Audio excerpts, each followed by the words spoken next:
आज की जो मेरी वीडियो है, आज मैं आपको बताने जा रहा हूँ कि अगर आपने इन्वेस्टमेंट करनी है, किसी सोसाइटी में आपने प्लॉट लेना है या आपने घर बनाना है, तो आपको किन चीज़ों का ख्याल रखना है इन्वेस्टमेंट के हवाले से या घर बनाने के लिए। तो सबसे पहले चीज़ आ जाती है, आपने लोकेशन डिसाइड करनी है, सोसाइटी डिसाइड करनी है जहाँ पे आपने इन्वेस्टमेंट या घर बनाना है। तो इसमें फिर सबसे पहले नंबर 1 पे जो चीज़ आ जाती है वो ये है कि आपने इस चीज़ का बहुत ज़्यादा ख्याल करना है कि आप जहाँ पे प्लॉट लेने जा रहे हैं या घर बनाने जा रहे हैं तो उसकी लोकेशन क्या है। आपने की लोकेशन सेलेक्ट करनी होती है कि जहाँ आपको ज़्यादा फिजिबल लगे। अगर आप जॉब करते हैं, आपने अपनी मूवमेंट को भी मद्देनज़र रखना है।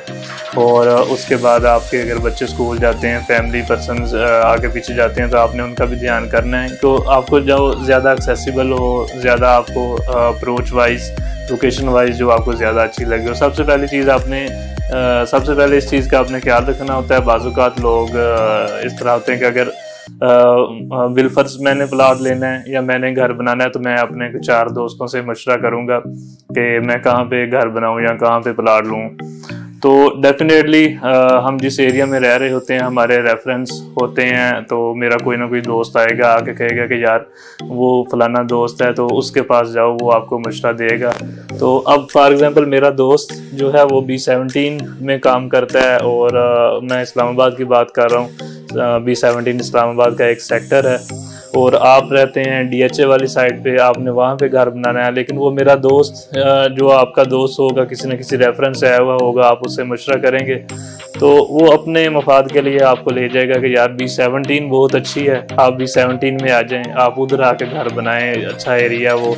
तो वो डेफिनेटली B17 बेशक एक अच्छा सेक्टर होगा, लेकिन बजाय इसके कि आपने जो चीज़ें मद्देनज़र रखनी है, आपने अगर आप PWD DHA में रहते हैं तो आपका सेटअप उधर है, जॉब आपकी उधर है, स्कूल गोइंग बच्चे हैं, उधर स्कूल है, सारा कुछ उधर है, तो वो आपको वहाँ से निकाल के B17 के ख्वाब दिखा के आपको B17 में ले आएगा और आप आके वहाँ पे तंग होंगे।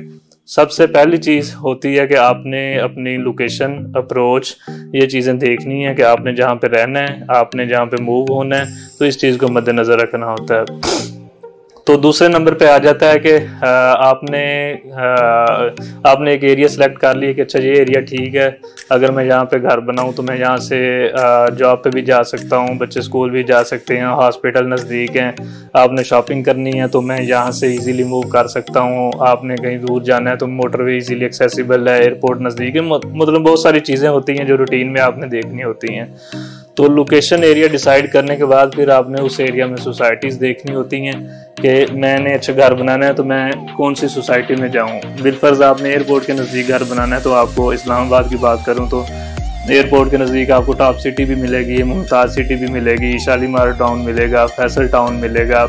तो इस तरह की बहुत सारी सोसाइटीज़ आपको एक एरिया में मिलेंगी। ये मैं एक फ़र्ज़ कर रहा हूँ। फिर आपने देखना है कि इसमें से अच्छा अब मैंने कौन सी सोसाइटी में प्लॉट लेना है या घर बनाना है। तो उसमें हो सकता है कि आपने अपना बजट भी मद्देनज़र रखना हो। अच्छा फैसल टाउन महंगा है, टॉप सिटी सस्ती है, या मुमताज़ सिटी ठीक है, ये ज़रा सस्ती है, या मैंने अच्छी कम्युनिटी में घर बनाना है तो मैं टॉप सिटी में चला जाऊं, इसमें अच्छी कम्युनिटी डेवलप होगी। ये चीज़ें आपने डिसाइड करनी होती है। सेकंडली आपने देखना होता है कि मैं जिस सोसाइटी में इन्वेस्ट करने जा रहा हूँ या घर बनाने जा रहा हूँ तो उसके लीगल इश्यूज़ किस तरह के हैं। कोई लीगल इश्यूज़, उसमें इलीगल इश्यूज़ तो नहीं है, उसकी NOCs अप्रूव्ड हैं, वो जो हमारी मुतलका बॉडी होती है सोसाइटीज़ के हवाले से, उससे वो अप्रूव्ड है या नॉन अप्रूव्ड है, इलीगल है, लीगल है। तो डॉक्यूमेंटेशन के हवाले से आप CDA में CDA की सोसाइटी है तो आप CDA की वेबसाइट से जाके चेक कर सकते हैं कि अच्छा मैं मुमताज़ सिटी में इन्वेस्ट करने जा रहा हूँ, तो आप वहाँ से चेक कर लें कि मुमताज़ सिटी लीगल है या इलीगल है। आप RDA की किसी सोसाइटी में इन्वेस्टमेंट करने जा रहे हैं, बिलफर्ज आप अब्दुल्ला सिटी में इन्वेस्टमेंट करने जा रहे हैं, तो आप RDA से चेक कर लें, रावलपिंडी डेवलपमेंट अथॉरिटी की वेबसाइट से चेक कर लें, मुतल्लिका बॉडी के किसी पर्सन से पूछ लें कि ये सोसाइटी अप्रूव्ड है या नॉन अप्रूव्ड है, तो इसका क्या स्टेटस है। तो ये बहुत एक अहम मैटर होता है। बहुत सारे जो लोग होते हैं वो लोगों की बातों में आके इस चीज़ को छोड़ देते हैं और इन्वेस्टमेंट करने के लिए निकल जाते हैं, बाद में फंस भी जाते हैं। तो इस जो NOCs के हवाले से मैं एक अलहदा से वीडियोस करूंगा नेक्स्ट वीडियो, तो उसमें मैं आपको डिटेल से बता दूंगा कि आपने किस किस डॉक्यूमेंट्स का ख्याल रखना है, किस तरह की चीज़ों का आपने ख्याल रख के तो आपने इन्वेस्ट करनी है या घर बनाना है, सोसाइटी में प्लाट लेना है। तो थर्ड नंबर पे चीज़ आ जाती है कि आप जब प्लाट लेने निकलते हैं, जिस तरह मैं पहले भी आपको बता रहा था कि आपको बहुत सारे लोग रेफरेंस मिलेंगे कि ये मेरा दोस्त है, आप इससे प्लाट ले लो, या वो बंदा बहुत अच्छा काम करता है, आप उसके पास चले जाएं। मतलब जो रेफरेंस बेस पे, ज़्यादातर प्लाट रेफरेंस बेस पे होता है। आप लोगों से सुनी सुनाई बात पे जाके प्लाट लेने के लिए निकल जाते हैं और अक्सर आपके पास धोखा फ्रॉड होता है। तो इससे बचने के लिए बेहतर ये है कि एक तो आजकल हमारे पास सोशल मीडिया का प्लेटफॉर्म है। हमारे पास अगर आपने इन्वेस्टमेंट करनी है, ज़मीन.com है, आप ज़मीन.com पे जाके सर्च करें, आपको वहाँ पे जो अच्छी सोसाइटीज़ हैं आपको उनके एड्स मिल जाएंगे, जिनके डेफिनेटली आप किसी भी सोसाइटी को सर्च करेंगे तो जितनी अच्छी सोसाइटी होगी उसके इतने ज़्यादा एड्स होंगे, उसकी रैंकिंग आप देख लें, उसके रिव्यूज़ आप पढ़ लें, या फिर आप दूसरे नंबर पे आप सोसाइटी में चले जाएं। सोसाइटी में जाके आप विज़िट कर लें, आपको वहाँ पे मुख्तलिफ डीलर्स मिलेंगे और एक दो मुलाकात में बंदे को आइडिया हो जाता है कि इनकी क्या कैपेबिलिटी है, किस तरह के डीलर्स हैं। तो आप सोसाइटी में ऑन ग्राउंड जाके डीलर से मुलाकात करें। और एक चीज़ मैं आपको और बता दूँ, ज़रूरी नहीं होता कि आप प्लाट लेने के लिए निकले हैं, आप एक सोसाइटी में गए हैं तो आप सबसे पहले जिस डीलर के पास गए हैं आपको वो डीलर बड़ा अच्छा लगा है और आपने उसी से प्लाट लेना है। अब ज़रूरी नहीं है, आपको अगर अच्छा लगा भी, आप फिर भी दूसरा भी ट्राई करें, तीसरा भी ट्राई करें। रूटीन में भी हम जब शॉपिंग के लिए जाते हैं तो हम बहुत सारी दुकान से, बहुत सारे शॉपिंग मॉल से घूमते हैं, फिर जाके हम चीज़ें लेते हैं। इसलिए प्लाट लेने के लिए भी आप मुख्तलिफ लोगों को पहले ट्राई करें, आप प्राइस का कंपैरिजन करें, आप लोगों को मिलें तो आपको आइडिया हो जाएगा। तो इसके अलावा जो है प्लाट लेने के लिए जो एक और चीज़ होती है कंपैरिजन, मार्केट कंपैरिजन आपने करना है। आप अगर एक ही मार्केट से जाके प्लाट लेने जा रहे हैं तो आपको एक ही, फॉर एग्ज़ाम्पल एक ही स्ट्रीट में या एक ही एरिया में आपको मुख्तलिफ प्राइसेस बताई जाएंगी।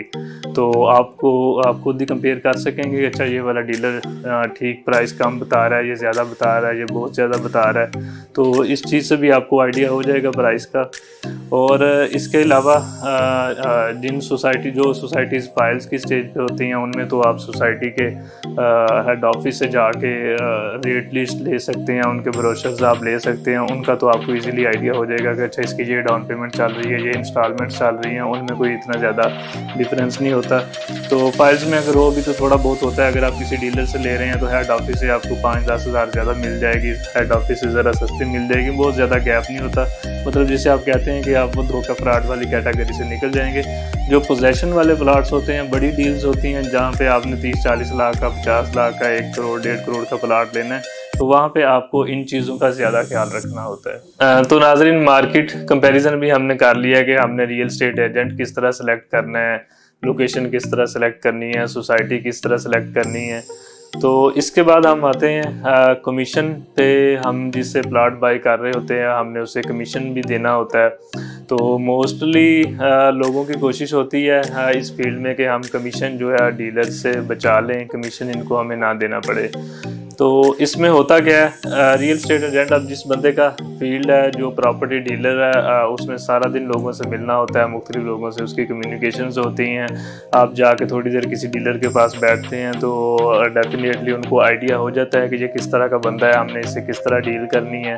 उसे ये भी आइडिया हो जाता है कि ये बंदा कमीशन देने वाला है या कमीशन देने वाला नहीं है। तो इसके लिए जो सबसे बेहतर है कि आप जब किसी डीलर के पास जाएं तो आप उससे बिल्कुल कॉन्फिडेंस के साथ आप उसे बता दें कि आपने बिल्कुल एक फेयर डील करनी है। तो इसके अगेंस्ट आपका जो भी कमीशन बनेगा हम आपको देंगे। तो ये आप बिल्कुल जो है जाके लाजमी ज़रूरी चीज़ है, आप एक बार उनको बताएं। तो इससे होता ये है कि अब कोई डीलर जब डील कर रहा होता है उसे लोगों की मेंटालिटी का बहुत जल्दी आइडिया हो जाता है, क्योंकि उनका सारा दिन यही काम होता है। वो जज कर लेते हैं कि ये बंदा कमीशन नहीं देगा, तो वो खुद ही फिर बीच में अपना हिस्सा रखने की कोशिश करते हैं। फॉर एग्जांपल आप एक 60 लाख का प्लॉट बाय करते हैं तो एजेंट कोशिश करेगा कि वो 60 लाख वाला प्लॉट जो है वो आपको 62 में, 63 में या 61 में दे किसी तरह से। तो इसके लिए बेहतर ये है कि जिस तरह मैं बता रहा हूँ कि आप जाके सबसे पहले आप उसे बता देंगे यार तुम्हारा जो कमीशन बनता है 1% या जो भी जिस मार्केट में चलता है तुम्हारा जो राइट है हम वो आपको देंगे। ये तो होगी कमीशन की बात। फिर एक चीज़ और आ जाती है बीच में। अब एक मार्केट है, फॉर एग्जांपल आप कह लें वापडा टाउन इस्लामाबाद है, एक बहुत बड़ी मार्केट है, उसमें हर टाइम ट्रेड हो रही है। तो जब किसी बंदे ने प्लाट बेचना होता है तो मोस्टली लोग प्लाट बेचने के लिए उस टाइम निकलते हैं जब उनको पैसों की ज़रूरत होती है, उनकी ज़रूरियात पूरी नहीं हो रही है, किसी भी वजह से कोई अचानक प्लाट बेचने के लिए आ जाता है।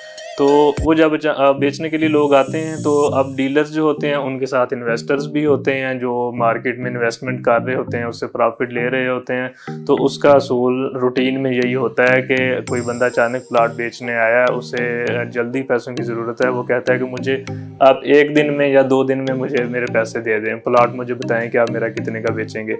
उसमें होता रूटीन में यही है कि इन्वेस्टर बैठा होगा, वो कहेगा कि आपका 40 लाख वाला प्लाट है तो मैं आपको 38 लाख दे देता हूँ, मैं कल आपको पेमेंट कर देता हूँ। तो डेफिनेटली अब जिस बंदे ने 38 का प्लाट परचेज किया है, 1 दिन में उसने फुल पेमेंट की है, तो उसका राइट बनता है वो उसे मार्केट रेट पे बेचेगा, वो 40 का बेचेगा, उससे 40 की मार्केट चल रही है। अब जो 2 लाख रुपए बीच में है उसे आप धोखा फ्रॉड नहीं कह सकते, क्योंकि उस बंदे ने इन्वेस्टमेंट की है, उसका कारोबार ही यही है, वो इन्वेस्टमेंट करने के लिए घर से पैसे लेके निकला हुआ है, वो उसका राइट बनता है, क्योंकि वो आपको मार्केट प्राइस है कि हाँ अगर 40 का प्लाट है उसने 38 में परचेज किया है तो वो आपको 42 में दे रहा है, 45 में दे रहा है, तो उसे आप कह सकते हैं कि ये बंदा हमारे साथ फ्रॉड कर रहा है या हमें चीज़ बहुत ज़्यादा जो है महंगी दे रहा है। तो अगर हाँ ये चीज़ मैंने आपको एक्सप्लेन कर दी है, वो उसका राइट बनता है कि वो 2 लाख रुपए बचा रहा है, आपको मार्केट रेट पे प्लाट दे रहा है।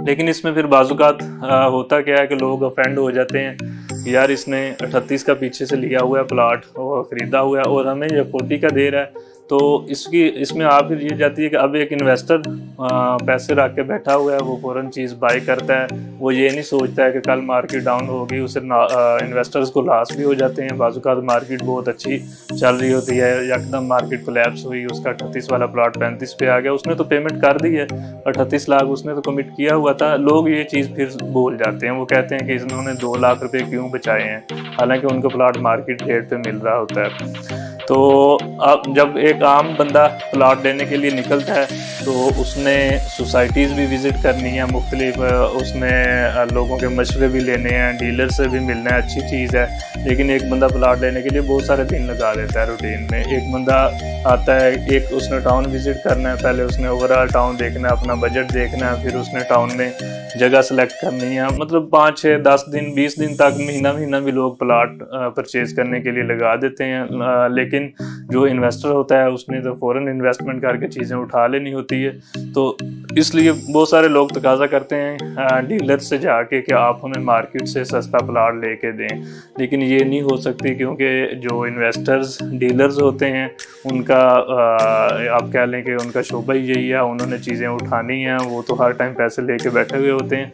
इसलिए आप सिर्फ ये चीज़ ध्यान कर लें, आप डीलर को एक तो इस चीज़ कॉन्फिडेंस से बता दें कि आपका राइट आपको देंगे, दूसरा आप उनके साथ कॉन्फिडेंस से इस चीज़ पे बात कर लें कि प्लाट की जो भी सिचुएशन है, अगर किसी इन्वेस्टर ने ख़रीदा हुआ है या डायरेक्ट अलाटी है, तो आप हमें वाज़े बता दें इस प्लाट में जो भी चीज़ है। और मेरे ख्याल में आप अगर किसी भी डीलर से खुल के बात करेंगे तो कोई भी इस चीज़ से ना वो परेशान नहीं होगा, कोई भी डीलर या इन्वेस्टर के यार मैं इसको डायरेक्ट बताओ। अगर आप पूछेंगे तो आपको हर बंदा लाजमी मेरे ख्याल में बता देगा।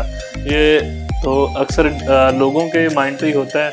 तो लोग जब आते हैं डीलर्स के पास तो वो बहुत सारे क्वेश्चंस उनके माइंड में होते हैं कि कहीं पे ये हमें टॉप ना लगा रहा हो, तो इस तरह के मतलब वो जो वहम गुमान होते हैं डीलर उनको जज कर लेता है, डीलर उनको फिर कभी भी सीधी बात नहीं बताता। इसलिए ज़रूरी है आप कॉन्फिडेंस के साथ डील करें।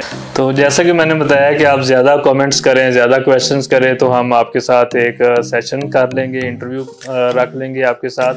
तो इसी तरह हमने एक इंटरव्यू कंडक्ट करने जा भी रहे हैं। तो नेक्स्ट वीडियो बड़ी मज़े की वीडियो होगी, उसमें हम एक इंटरव्यू करेंगे अपने ही एक क्वेश्चनर के लिए जिन्होंने बहुत ज़्यादा क्वेश्चन किए हैं। तो नेक्स्ट वीडियो में इंशाल्लाह उनका हम इंटरव्यू करेंगे। तो आज के लिए इतना ही काफ़ी। बाकी आप हमारी वीडियोस देखते रहें, हमसे क्वेश्चंस करते रहें और कोशिश करें कि आप इंटेलेक्चुअल क्वेश्चंस करें, अच्छे क्वेश्चंस करें, तो उनका आपको रिप्लाई भी मिलेगा। और ज़्यादा क्वेश्चंस करने वाले, कमेंट्स करने वालों के लिए हम एक इंटरव्यू भी कंडक्ट करेंगे, उनके लिए हम एक विज़िट भी अरेंज कर सकते हैं। तो इंशाल्लाह नेक्स्ट वीडियो में मिलते हैं। फिर अल्लाह हाफिज़।